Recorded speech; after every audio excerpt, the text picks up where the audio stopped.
listening to the GM Shuffle with Michael Lombardi, presented by DraftKings and VSiN.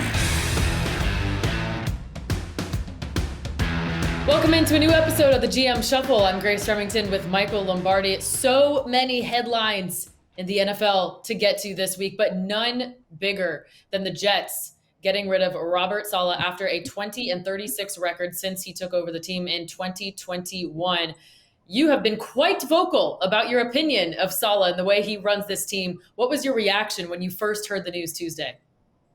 Yeah, my reaction was, why now? I mean, why didn't they fire him at the end of the 2023 season? I mean, what more were they going to see that he was going to change? You know, when a coach shows you who he is, believe him. When a player shows you who he is, believe him. You know, last year when they lost Aaron Rodgers in week 1, I said, look, the season's not lost for the Jets. You know, they've got a good team. They've got a defense that can carry them. If they can manage the kicking game, if they can handle the offense, run the football effectively, they're not going to be great, but they could help Zach Wilson. That never showed up. The season went to hell. So to me, as Albert Einstein once said, in the middle of difficulty lies opportunity. And there was great opportunity last year. You know, everybody thinks when a team loses their starting quarterback, the coach is off the hook. No, the coach is on the hook. He's on the hook to show he's a coach, to show he can manage the game, to show that he can function really well when he doesn't have a quarterback that's up to the level that they thought he would. So my first reaction to this, Grace, was why the hell did they bring him back? Like, what did he do to prove that he should add another year? And, you know, there's a lot of conversations out there about, well, Woody Johnson. Well, Woody Johnson was the commission, he was the delegate out in Ireland. He was the ambassador to Ireland. And so he wasn't truly involved with the hiring of Saleh. And I think this was completely Woody Johnson's decision. I think this bullshit that Aaron Rodgers, I don't think Woody Johnson has player relationships. If you know Woody Johnson, if you've been around him, he's very much from a different kind of place than the players are. That's politely I'm saying that. I think he's going to make decisions based on what he wants to do, not based on what he hears from somebody else. And I don't think he likes Saleh. I think he saw that all the players were complaining about, well, you know, we got no accountability. I mean, if I'm the owner of the team and I'm listening to Garrett Wilson say we need more accountability, if I'm listening to Mosley say we need more accountability, I don't need to talk to Aaron Rodgers. I know the team has no accountability. So to me, the surprise was, why 5 games? Why now?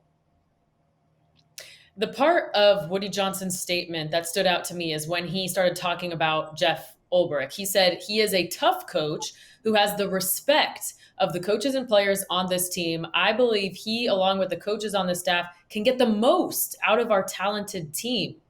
So it could be just one of those boilerplate statements. But to me, it kind of goes back to that buzzword of accountability that we've been hearing. What does that statement tell you about how Johnson views Saleh and now Ulbrich? Well, I think he felt like the players had tuned him out. I think Woody determined that the players weren't listening to Bobby. And probably he's right. You know, I mean, Bobby didn't coach. See, I think part of this mistake that young coaches make that become head coaches is they disconnect themselves from the team.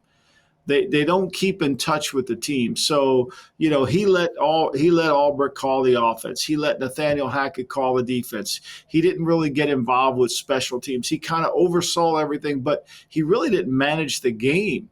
Like, he didn't manage the game on Tuesday, Wednesday, and Thursday. He didn't say to the offensive staff, this is what we need to do this week to win the game. Here's what we have to do. Here's what we need to do defensively. He kind of let is a mistake a lot of these coaches make, is they become the head coach and then they stop coaching. And they stop being something that they're not. It's your baby. It goes back to, I know you don't watch The Sopranos, but the David Chase interview that he gave about how he was so in tune to everything. Not one word was spoken on The Sopranos that Chase didn't say. It was his baby. He had great pride in it. And I think what happens to these coaches, they become head coaches and then they don't want to interfere with the assistants, because when they were assistants, they didn't want to be interfered with. Well, that's bullshit. It's your program. You get fired if they don't do what they want. To me, Walsh used to say this all the time. If the coaches are happy, we don't have a good team. Somebody's got to drive the coaches, just like somebody's got to drive the players. And so let's go back a little bit, right? So this offseason, You sat there and said, what's wrong with the Jets? Well, we didn't have Aaron Rodgers. Okay, that was part of it, but we couldn't block anybody up front. Joe Douglas, you take accountability for that, right? We didn't really have anybody to train the backup quarterback. Okay, Rob Bobby, you take a blame for that. And then we saw that we have no real scheme offensively. Nathaniel Hackett, you got to take responsibility for that. And did they address any of those things of satisfaction? Okay, you could say they signed, they did the offensive line. They signed Smith, Morgan Moses. They drafted a kid in the first round. Okay, they did that, but they never brought anybody else in to help with the offense. They tried to hire Arthur Smith. He had no interest in working underneath Nathaniel Hackett. They didn't want to piss off Rodgers, but they knew it was a problem. And it's not going to go away. Nathaniel's not going to become Bill Walsh. Nathaniel's not going to become Mike Martz. That's what he is. It's not Nathaniel's thought. That's who he is. He showed you who he is. You didn't really like it, but you tolerated it. So to me, it's just dysfunction at the highest level. And when you look at this Jet team, go back to 2010, Grace. They are playing in the conference championship game. They get behind 24-0 to the Pittsburgh Steelers. They make this incredible comeback. And since that time, this franchise is 34% win percentage. 34% win percentage. They've had 4 head coaches since then. They've had 3 general managers. This is not a problem that is related to Bobby. This is an institutional problem. This is a Woody Johnson problem. This is a culture problem. This is bigger than just hiring one man. And if you for 1 minute think Jeff Albright's going to turn the tide of this dysfunction, you don't know anything about leadership. So to me, that's where it all comes out of. I'm glad you brought up Saleh not taking charge in the middle of the week, because we've seen these opinions floating around this week. Hey, well, Saleh's a defensive coach and you can't blame the defense, right? They're top 5 year after year. But you look at this team starting these games slow, the offense not being able to score on scripted drives to start the game. That's on preparation. They're undisciplined with penalties. That's on preparation. And that's an indictment on the coach, right? You can't excuse the players, some of the plays and turnovers on the field, but there is a trickle down effect when it comes to these slow starts and the undisciplined from bad leadership. No question. And that's why I was on Bobby. He never took care of it. Part of the problem is somebody in these organizations, all 32 of them, have to address what's wrong with the team. Now, some teams have a guy that can do that. Baltimore, Ozzie Newsome could do that. He understood that, right? I think there's other teams, Kyle Shanahan, he can do that in San Francisco. Or Andy Reid, he can do that, right? I think Howie Roseman in Philadelphia has been able to do that, right? So you have to have somebody in the building, and it may be the coach, it may be the personnel director, a general manager, but somebody has to sit there and say, here's what's wrong with our team, and here's what we need to do to fix it. And most of the time, all the GMs think it's the coaching fault. Well, sometimes it is the coaching fault. In New York last year, it was partly coaching. They were poorly coached offensively, but they didn't really have very good offensive linemen, in fairness, either. So to me, it was a two-pronged problem. They bring Todd Downing from Tennessee. They bring him in, and they put him on the staff, but they didn't really correct it. Nathaniel Hackett wasn't going to become a better play caller just because he had 6 months off, just because Aaron Rodgers came back. They don't solve the problem. And that's your job. It's like some athletic director of a major school asking, what's wrong with my team? No, your job is to figure out what's wrong with your team. Your job is to correct it. If you're the head coach, your job is to make sure you know it. And somebody has to do that job. And in the NFL, there's far few of people that are willing to do that job or understand how to do it. What's wrong with our team? Okay, I'm the GM of the Baltimore Ravens. I'm Eric DeCosta. Okay, is it Zach Orr's problem that we can't play pass defense, or do we need better pass corners? Okay, what do we need to do to fix this problem? Because it's a huge problem. Everybody in the world knows that it's a huge problem. We can't cover anybody. We can't play pass defense. So you got to fix it. The obvious ones are easy. It's the underlying ones that are the challenge, right? That's what you get paid $8 million a year for. That's why they're paying GMs. Joe Douglas is sitting there making $6 million a year, and he's just really the director of college scouting. He's not solving any problems. That's where Woody becomes back into play. You've hired this guy to name him the general manager. What problems has he solved since he's been there? He's drafted good players. No, there's nothing wrong with that. That's his job, but that's not his job. His job is to fix problems. He's the general manager of the team. He acts like he's the college scouting director. That's great. We got good players, but we ain't winning shit. We won 34%. See, that's the biggest problem. People don't know what their job is. And then most teams don't have a chief figure-out officer within their building. We all saw the tension between Aaron Rodgers and Saleh on national TV. However, Woody Johnson said the decision was made independent of what Rodgers thinks. Rodgers went on the Pat McAfee show yesterday and said any rumors of his involvement in it are patently false. What do you think really went down here? I think Woody didn't like Saleh. I think Woody made this all on his own. Look, I don't think Saleh and Aaron had a great relationship because how could they? I mean, Aaron knows what leadership looks like, and it's not Bobby Saleh. I wouldn't have a great relationship. I would have been probably called, a disruptor. I would have been, if I were in that building, I would have been called disloyal because I would have been complaining about Bobby Saleh's leadership and lack of holding people accountable.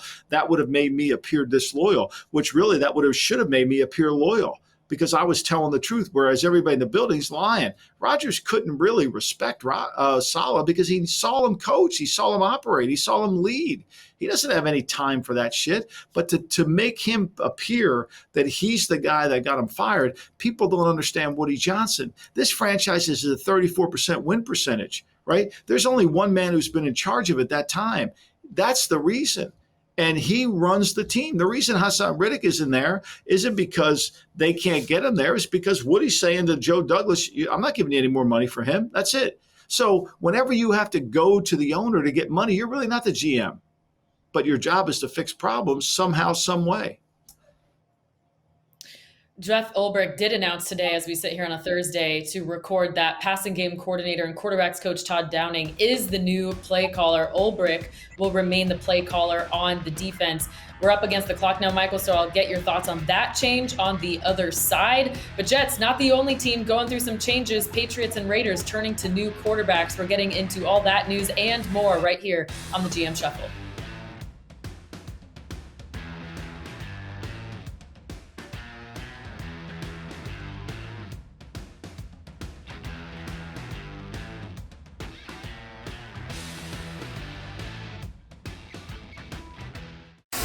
You're listening to the GM Shuffle with Michael Lombardi, presented by DraftKings and VSiN.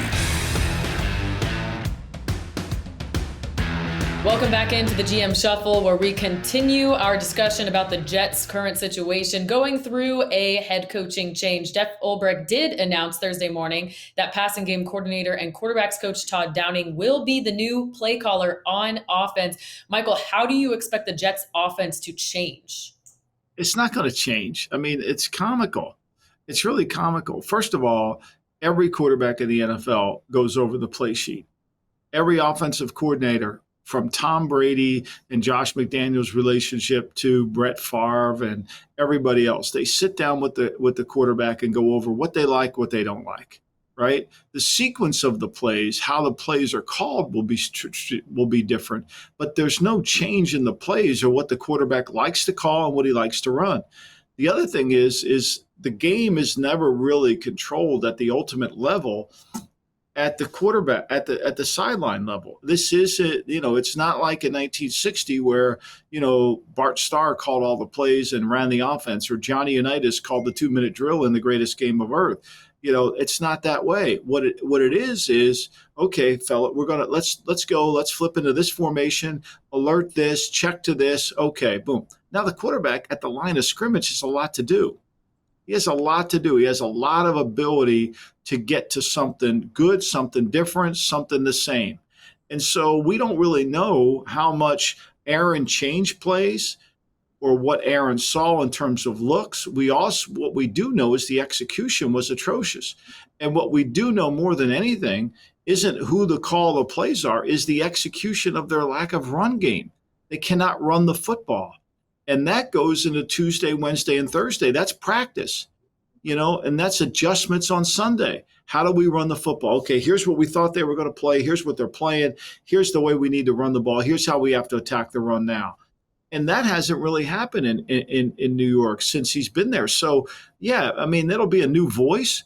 But the voice, and this is not to put the burden on Rodgers. I'm not here. Rodgers is going to run the game at the line of scrimmage, which his experience and his ability will allow him to do. But when you get beat on the same sack in the next 2 weeks afterwards, I mean, when Brian Flores called his blitz in that game last week and went ahead and he never thought it would get home. He thought they would be able to adjust it, but he knew probably they didn't have the ability to adjust it. So there's systems in place here, right? And so, okay, we get a new play call. Well, are the systems changing? Is Downey going to change the system? Is Downey going to change the protections? Is Downey going to change the rules within the offense that Nathaniel has already put in place? No, the answer to that is no. So how much is he going to change? Is he going to change how we game plan? Is he going to change the formations? The answer is no. Is he going to change how we run the football? The answer is no. Bobby's watched the game from the sidelines and they haven't been able to run the ball. And you would think he would have said, okay, fellas, we're going to figure out how we're going to run the ball. We're going to practice this week and we're going to run the goddamn football some way or somehow. But that never really manifested itself because he says, well, let them run it. Because again, it goes back to this original conversation about let the coaches coach. I mean, they're averaging 3.6 per carry. They can't run the ball. And so Breece Hall's their best players at 3.0. To me, what I would have rather heard coming out of Jeff Albrecht today, instead of saying Todd Downey's going to call the plays like that's some magic freaking wand, I would have rather said, look, we know who we are. Our identity is Breece Hall. We're going to run the football. This week, I promise you, we are going to practice runs. We're going to go into Buffalo, and Buffalo's going to have to stop our run game. We're going to modify what we do. We're going to change it. But what we're going to do more than anything, since I'm the head coach of this team from now on, is we're going to have a goddamn identity on offense. And we are going to build that identity around Breece Hall. We're going to run play action pass. Here's who we are. And we're going to practice it until it works out. That's what I would have rather heard from him. But what he's doing is placating the fans because they all hate Hackett because he can't move the ball. Okay, I get that. But if you're not changing the structure and the systems, well, really the results will eventually be the same. They might look positive for a game or two, but they'll eventually go back to it. I wish Ulbrich would have said that about running the ball too, because how can you waste talent from not just one, but two of the best backs in the league if it looks like that's what Braylon Allen's going to be? And you bringing that up reminded me of a stat I saw. The Jets ran the ball 46% of the time in weeks 1 through 3. In the last 2 weeks, they've been running it 23%. A drop off from 46%. How does that happen? Well, what happens is most offensive coordinators, instead of adjusting the run, once you stop them from running the football, once they see they can't run it, they just say, screw it, we can't run it, let's just throw it. Instead of going to the sideline and saying, okay, fellas, how do we fix this run? What runs do we have in our artillery that we could change in audible? What could we get to that we think could work? How do we block it differently? How do we get angles on people? How do we motion a formation across to gain that half-man advantage? What do we have to do in this situation to be able to give ourselves a chance to then run the football? Do we need to go to more two-back runs? Do we need to go to more spread runs? Do we need to go more, get them in nickel and let's run the ball out of nickel? There's a lot of variations, but what happens to most of these guys when you stop it, they just stop. I mean, look, the perfect example is the Jacksonville Jaguars. I mean, you stop the run on Dougie, and he won't call him anymore. I think they're 32nd in rushing attempts, although they average 5.6 a carry. How does that make sense? How does that make sense? I mean, if you average in 5.6, aren't you going to keep giving the ball to the back you're going to give it to? And that counts Bigsby's big run last week in there. So to me, it just becomes a philosophical because, again, we are in a world of the NFL where we have very inexperienced coordinators, guys that have moved up rapidly, and they're not used to solving problems. They're used to changing the problem. They're used to, okay, run away from that problem. We'll get to this problem. Okay, they can't let us run the football. Here we go. Now, there's some teams you can't, like I'm giving Zach Taylor shit for trying to run the ball against Baltimore at the end of the game. Zach, you can't run the ball against them. Nobody runs the ball good against them. It's not a scheme issue. They're just better at playing the run than most teams in the league. It's a fact. So you're going to have to throw it. So when you get the 52-yard or for a 52-yard field goal, you might have to throw for one more first down. You might have to throw for 2 more first downs to win this game. But you chose to hand it off 3 times. You'd have been better off kneeling down. So we know step 1 for the Jets, update the offensive playbook. Step 2, maybe sign a wide receiver who could help you out. Devontae Adams, still looking for that trade. How much more likely do you think that is to happen now? Uh, I think to me this is all in Woody's court, right? I think Woody is the responsible guy, and I think Woody needs to be able to say yes, I want to do it. And then look, the other issue is they're asking for a second round pick. Now we know Antonio Pierce came out yesterday and said Devontae's going to be a Raider when he's come back healthy. Well, that's just propaganda. He has to say that because every team in the league knows the kid doesn't want to play there anymore and he's done. So they're trolling around trying to get a discounted deal. And the Raiders know that if they don't make it look like he could come back, they're going to have to give this player away for nothing. And so I do think that the Jets will be in play. They've got all this money that they were due to pay Riddick, who's still the dumbest holdout in America. Why he is, I have no idea. It's a shame that he and Bobby never met. I mean, it really is. They never talked. I mean, Bobby's gone before Riddick showed up. I mean, who would have had that in their bingo card? Yep. I think to me, this is really about, what's the value for what you have to pay to get Adams? It's going to be a lot of money. Would he help the Jets? Well, look, they had 23 targets for Garrett Wilson last week. I think he caught 15 or 14 passes. He averaged under 10 yards a catch. Like, that ain't going to cut it. And Devontae's not a stretcher of the offense. He's not going to run past people. So, again, there's a design problem at the Jets more than their pass game. So I think they're still the only team in play. I mean, if you're the Saints, would you give up a high asset knowing that Carr just got hurt and you're going to start Spencer Rattler, who may be a good player, but it's going to take him some time? That draft pick, if you give up, could be a high draft pick. So I think, why would you do that? If you're Buffalo, would you do it? Yeah, maybe you would, but you got $3 million in cap room. You can't afford them next year. I think Buffalo probably is more desperate than we think because their offense, the 49-yard play last week with Coleman was the best play they had. They can't make any explosive plays, and if they can't run the football against teams, it puts a burden on Josh Allen. All right, plenty more headlines to get to. So let's get into NFL news and notes presented by Smirnoff, the world's #1 vodka. Please drink responsibly. And we'll stay with the Raiders here. Dysfunction with that whole Devontae Adams situation. Also a little bit of dysfunction here at the quarterback spot. Minshew mania did not last as long as we thought. He was benched in the Week 5 loss to the Broncos after 2 interceptions. So now the Raiders turn to Aidan O'Connell. What do you think about this change? Well, I think the biggest problem with the Raiders is they can't run the football. They're 30th in rushing attempts. They're 30th in yards. They're 28th in average per attempt. I mean, this is a team that is limited in terms of their quarterbacking play, whether it's Minshew or O'Connell. So they need to be able to run the football. And, Minshew just turned the ball over. Look, I'm not sure that O'Connell's going to be any better. I mean, remember, this is a kid that struggled to move the football last year. So I don't know why it's all Minshew's fault. I think they're going to get the same results. They can't run block. They can't knock anybody off the football. And then defensively, they've taken a step backwards from where they were last year. They were making really good progress last year as a defense. They were playing their stuff. They were more simplistic than they were. Now this year, they can't stop the run. Christian Wilkins is going to be out an extended period of time. Max Crosby's playing on a bad ankle, which I should address that. We didn't last week. When Max went on the Pat McAfee show and said that, this clown said, he didn't say my name by person, but he obviously mentioned me. But look, he was right. I was wrong about the injury that he had. I was wrong about him. I thought he had a hamstring, which made it seem weird why he wasn't on the sideline.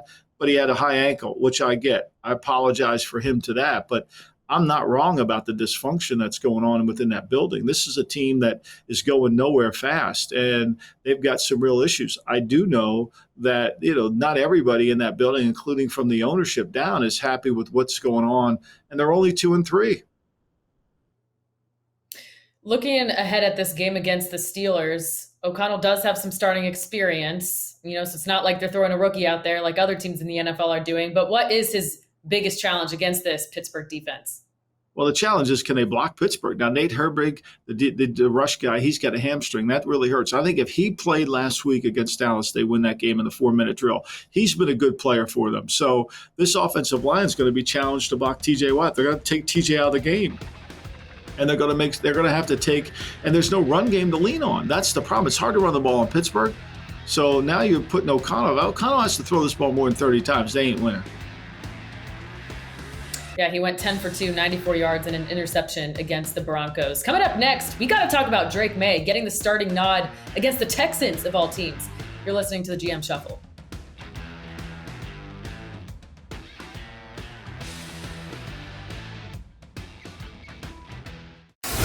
You're listening to the GM Shuffle with Michael Lombardi, presented by DraftKings and VSiN. Welcome back into the GM Shuffle presented by Smirnoff. We do game days. Please drink responsibly. The Smirnoff Code, New York, New York. So one of the biggest headlines out of the NFL this week, Michael, is Drake Maye finally getting the starting nod here in week 6. Head coach Drake Maye saying he gives us the best chance now and going forward. Of course, everyone's question is, why now against this vaunted Texans defense? Yeah. Well, don't think he had any options. He should have started him last week, right? I think when you look at the schedule, I think that's really what leads you to the answer to this question. So last week he had Miami, which I think was your opportunity to put a young player in. But now he goes against a team that just really has good defense and can rush the passer. But he wasn't going to start him over in London against Jacksonville. I don't think that's the case. Then why would you start him against the Jets at home in that game? You know, you basically can't throw the football at all. You've not thrown for over 150 yards all season. And against the Jets, you threw for 61 yards in that game. So, you look at the schedule, you can't start him against the Jets. Okay, now we're going to be on the road with Tennessee and Chicago. Don't really want to start a rookie quarterback on the road unless we had to. So I think, to me, the better time to start him would have been last week, but this is the best time because Miami would have given him a chance, not against a great pass rush. So now they're going to have to block Will Anderson. They're going to have to block Daniel Hunter. Look, I thought it was interesting when Mayo said that I made this decision. Like, he was very emphatic about that. Well, who else would have made the decision if you didn't make it? Like, who else has the authority to make it? Are you trying to say that? I mean, it's just, to me, that the language of that, I don't understand it. Why would he have to reinforce that he made it? You know, I'm sure, did he confer with Elliott Wolf? I'm sure he had to talk to Elliott. What do you think we should do? You know, did he talk to Jonathan Kraft? I'm sure he probably did. Jonathan Kraft's intimately involved. Did he talk to Robin Glaser? Yeah, I'm sure she probably had an opinion too. But to me, I think it was strange that he said, this is my decision alone. Like, why? Like, why do you have to say that? Like, who else would it have been? Alex Van Pelt? You know, you take his advice and counsel, but they're paying you $8 million a year to make these decisions. So, like, and we don't need to reinforce. Like, it would be like Patton saying, well, I'm the general of the Third Army. We already know you are. You have to tell us you made it. You already know you are, unless you're trying to squash a rumor that's out there or people suspect that other are involved. And we know this from the offseason and from what they've done after Coach Belichick left is they want a kinder, gentler organization. They want, they want collaboration. They want everybody to be happy. They want to go to Dairy Queen after the game. They want everything to be nice, and they want to have a lot of people involved. And so the only reason you would say that is because now you're authoritarian. I find that hard to believe. But look, I think to play behind this offensive line is a true challenge. And, maybe they get Lowe back, who played left tackle for them early in the season. They're ending up starting 3 rookies on offense between Drake Maye, the right guard Robinson, and then Polk, the receiver. Like, they can't get open against anybody.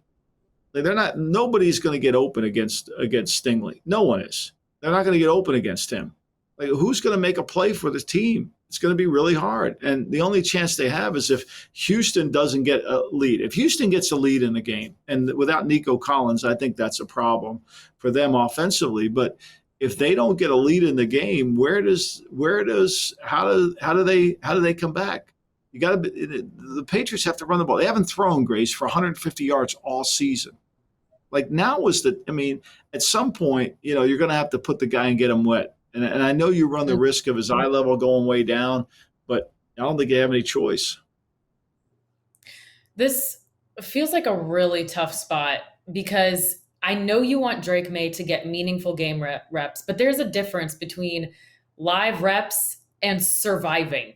And when it comes to his developmental process, you don't want him to be forming bad habits because of the team that's around him, right? And then at the same time, as the quarterback, you probably don't want to be the guy who's like, oh, the team is shielding me. They're protecting me from being hurt, because you don't really win over the locker room that way. So it's kind of hard to find a solution here, because you look at the schedule. There's some games in late November that could be easier from him, or I don't know. It's hard to find a solution here, Michael.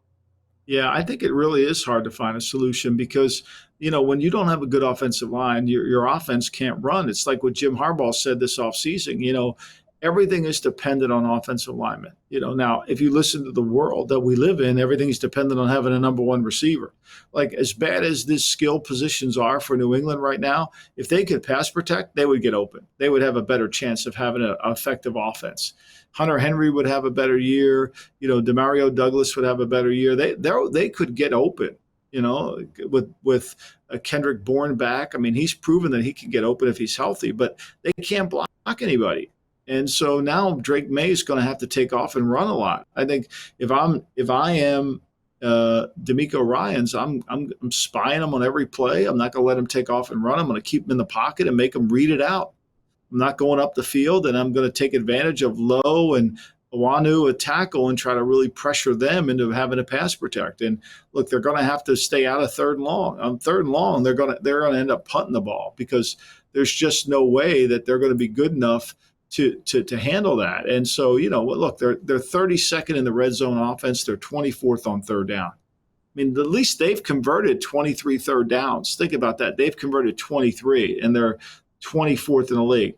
My man, Deshaun Watson's only converted 12 third downs all season. 12.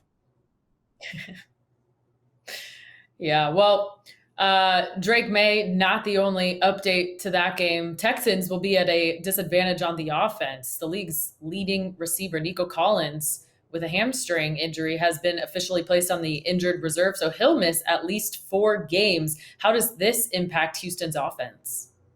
Well, I mean, greatly, because he was a huge player, and he was a guy who was making these incredible plays down the field. I mean, he has 45 targets in his NFL season this year. He averaged 17.7 per catch. I mean, what we have, Stephon Diggs has got 41 targets. He's averaging 10 yards a catch. Nobody's worried about Diggs beating him. They're worried about Collins beating him, and Collins beat him down the field. Collins could beat him down the field, and there was a great chemistry between, I think, C.J. Stroud and Collins. I think that's going to be hard, but they're going to have to get some production out of Robert Woods. They're going to have to replace him with Robert Woods. The guy that they drafted, the John Mechie kid, I mean, they drafted him. He unfortunately missed the whole season because he had the blood disorder, but they haven't been able to get anything out of him so far. And, he's had 1 catch for 7 yards all season. So, and the bigger issue for Houston is they've got to run the football. They've struggled to run the ball. That's been a real issue. They've had no run over 20 yards all season, which is a problem. The longest run's 18 yards, and this offense is built on the concept of running. But what they've done a great job in Houston is masquerading that they can run the football. See, they can't run the ball at all, but they need it for their play action pass game. And, they're 20th in the league in rushing attempts, but really they're 3rd in the league in passing attempts. They want to throw the football. Mm-hmm. Saints also going through a quarterback change. Derek Carr expected to miss multiple weeks with an oblique injury that he suffered in the loss to the Chiefs. So now New Orleans turning to rookie quarterback Spencer Rattler to start against the Bucs, choosing him over Jake Haener. What are you looking forward to in watching Spencer Rattler this weekend? Oh, I mean, I think this is a tough spot to put him in against Todd Bowles in the blitz. I think that's going to be really challenging. I mean, look, again, we just talked about Houston, right? Houston is a team that has been able to masquerade not having a running game, right? Well, the Saints are the same offense. They're trying to run the same thing, but they can't. But when they can't run the ball, they're in trouble. They're in trouble. And, when you play against a Tampa team, the first thing you want to be able to see is look, can we block Vita Vea? Can we block him in the run game? Now, he's not even on the injury report this week, so that's going to be a challenge. That's why the line flips so dramatically. And when he's not in there, you can run the football. Most teams, think about this, the Tampa Bay Buccaneers defense is 9th in the least amount of rushing attempts of the teams in the league. People throw the ball on Tampa. They're 31st in facing the most passing attempts, but they're 26th in yards per attempt, which that tells you if teams could run the ball, they would on them. But they refer to the passing game because eventually with Vita Vea in there, it's hard to run the ball. It's hard to block him as a nose tackle. It's hard to get any movement. I think to me, that makes it really hard on Spencer Rattler because now he's going to have to really be in long down situations, something I don't think he wants to be in, especially against Bowles with his overload pressure, where he's bringing guys left and right coming from everywhere. Rattler had a good preseason line, 20 of 38 passes, 202 yards, 1 touchdown, and he was a really exciting player to watch at South Carolina. So despite the tough matchup against Todd Bowles for him, a lot of people feel like there's a promising career ahead of him. Is there anything about his game that stands out to you? I think, what I've, watching him at South Carolina, he was not well protected, but he certainly showed that he had really good instincts. I think to me, if he were bigger and stronger and he had more of the thing, he would have been a high draft pick. He has that innate quarterbacking skills. He's got good rhythm. He's got good feel. I wouldn't, but he's undersized. He's short. He doesn't have he doesn't have any great traits, right? So he's not like, oh God, he's, this guy's coming in here. He's fast. He's going to move around. He doesn't have any of that, so he's 6 feet tall. He's short. He's 211. But I think to me, he's got the instincts to play the position, which goes a long, long way. And if they can run the football and they can keep him out of a lot of long down passing situations playing at home, I think certainly that helps him. But his instincts and his awareness and his arm is tied to his feet. He's got good rhythm. The Buccaneers, dealing with a difficult situation here, had to relocate earlier in the week with all the hurricane. But despite that, they are a 3.5-point favorite on the road here. Do you feel any type of way about the side in this game? I think it's so easy to just say, well, take Tampa. There's no way the Saints could do it. But, these divisional games are always so close. And look, New Orleans has done a really good job. If you look at the past, Dennis Allen has done a really good job of defending this Buck offense. I mean, Lattimore and Evans always get into some kind of fight before the game or after the game or during the game. So this is so highly competitive. I mean, I think this would be one of my stayaways. I mean, there's an instinct for sports bettors to want to play against a rookie, and certainly it makes sense. But I think that's a hard thing to do because this is one of those games where there's a lot more here than just meets the eye in terms of how to handle it and the divisional matchup and the intensity and the rivalry. Yep, love that Mike Evans-Lattimore matchup. It's entertaining every time they meet. Yeah. All right, we're previewing more games on the other side of this break. This is the GM Shuffle.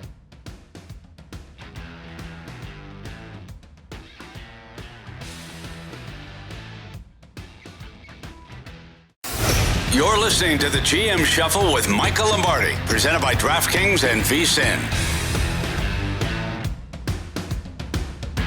Welcome back into the GM Shuffle. Let's get into these Week 6 previews now. Lions-Cowboys, probably the most exciting game of the week, just in terms of brand, playoff implications, exciting offenses here. I guess you could say that for the Cowboys. They're coming off a good win against the Steelers.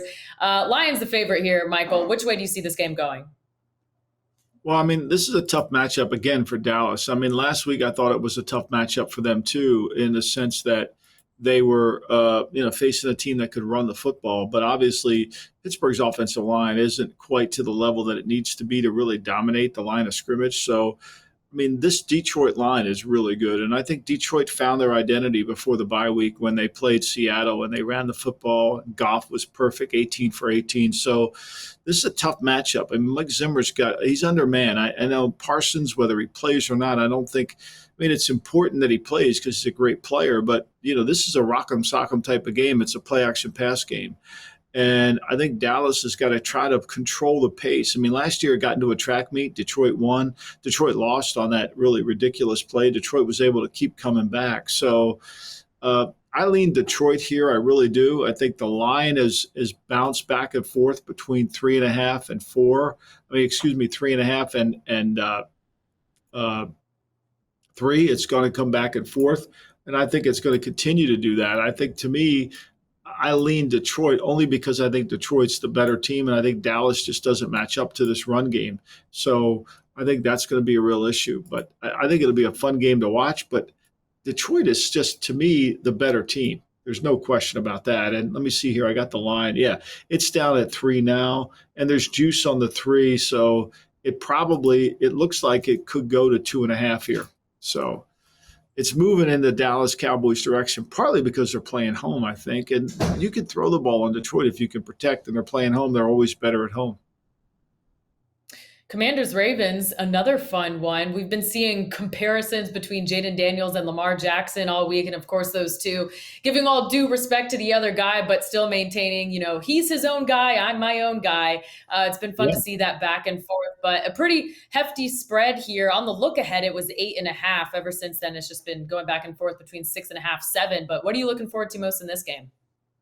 This is a trap game to me. I think, this shouldn't be a 7-point game. I mean, my line has this as more of a 3-point, 3.5-point based on the numbers that I accumulate during the week, right? And so, like, my line on this game here, Grace, is I have this as a 3.77 game in favor of Detroit. But, and now it's moving the other way, which now excuse me, I have this, I'm sorry, I was on the wrong game, Washington.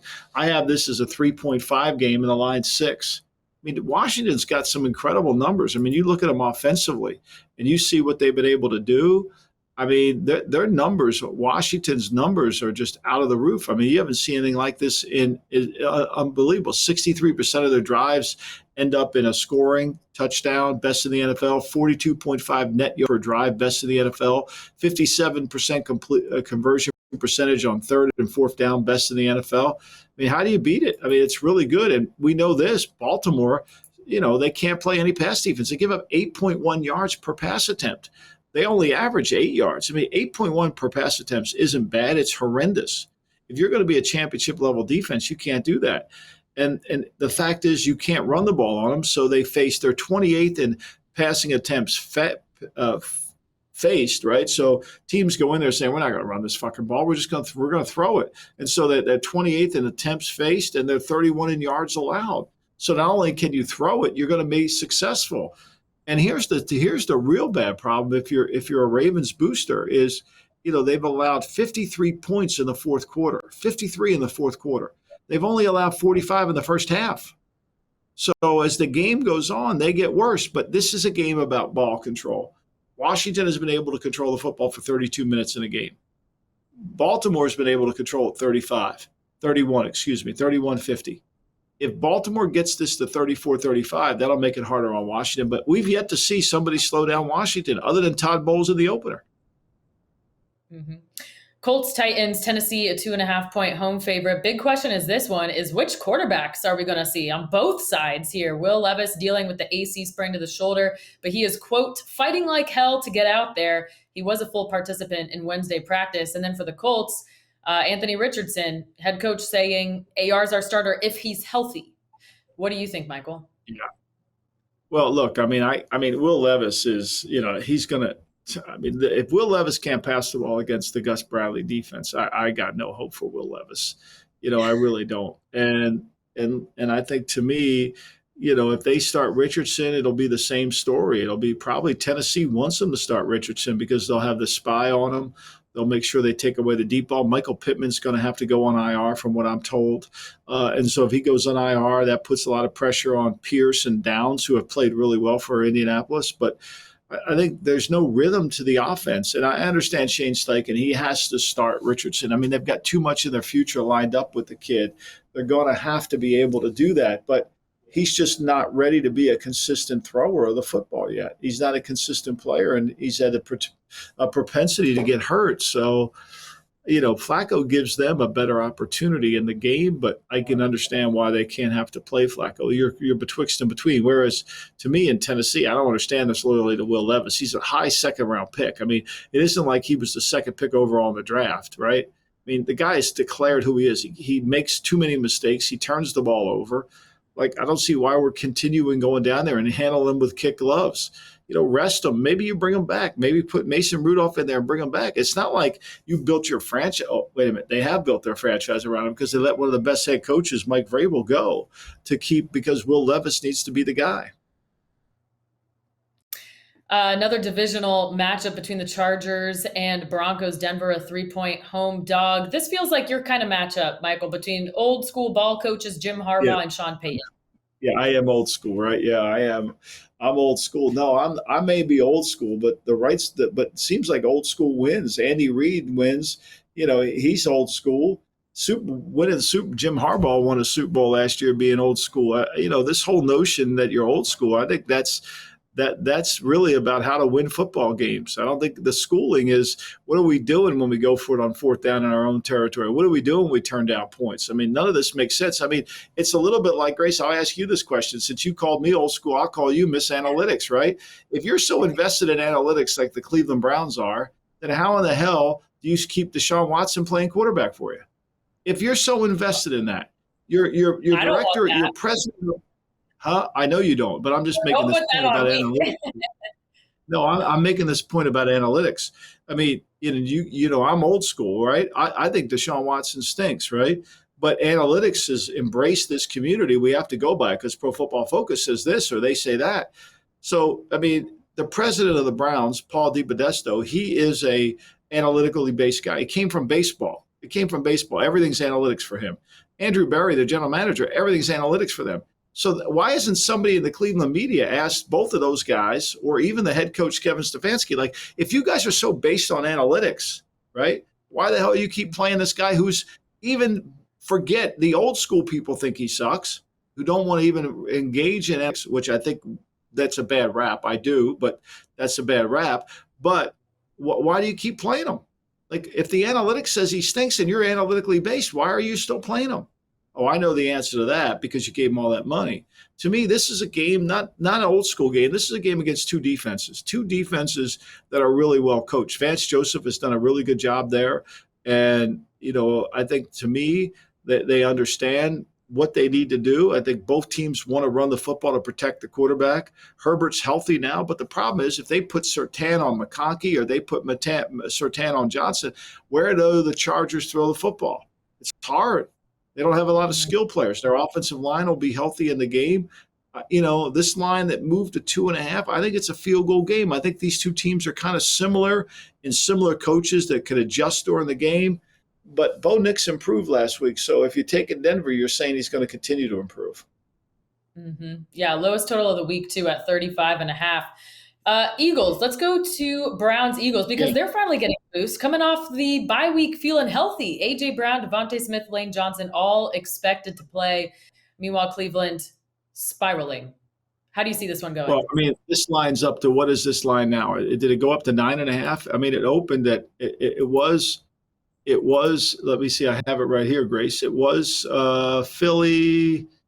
Let me see here. Philly, Cleveland. Yeah. Okay. It's 9 and 9.5 in a lot of shops with the juice on the 9. And now it's going to go up. That may come back down to 9. But to me, this has got to be embarrassing if you're a Cleveland Brown team, because, look, let's face it. You consider yourself a Super Bowl team and you're a 9-point dog to a team that's won 3 games in the last 13. This team's 3-10 over the last 13 games, and you're a 9-point dog on the road. Now, you've got a bunch of injuries in your secondary, which should favor Philadelphia. You got a bunch of injuries in your offensive line, which should favor Philadelphia. Everything looks like Philly could. This is probably, I would say this looks like the most secure survivor pick of the first 5 weeks of the season, because I can't see how Cleveland could upset him. He's only converted 12 third downs his whole NFL season. If it gets to third down, they might as well just punt. They might as well punt it. And so how do you think you're going to go to Philadelphia with the crowd noise, and now the Phillies are out of the playoffs, the town's depressed? Okay, so now we can start rooting for Embiid, who we don't want to work too hard because he's, we got to save him for April, which will really be hilarious. So, I think to me that's the issue, is like, how are you going to move the ball on him? He can't complete a high school pass. But they're analytically based. Don't forget this, Grace. They're analytically based. Go Browns. Okay, DraftKings bet highlight. We got less than a minute left here. You're looking at the Jags, Bears in London. Which side do you take? I'm going to take the Jags. I don't like taking the Jags. I did last week. I liked them last week. Russo took them in the contest, but I like them. They play really well in London. I think they feel like London's their home field. They know it. I think Chicago's going to go play against a team that can stop the run. Chicago still can't run. They average 3.2 a carry if you take out Caleb Williams' runs. So I'm going to take Jacksonville here. The DraftKings bet highlight presented by DraftKings. DraftKings, the crown is yours. That's going to do it for today on the GM Shuffle. Thank you for listening. Make sure you download and subscribe wherever you listen to your pods. For Michael Lombardi, I'm Grace Remington. Thank you, and we'll see you Monday.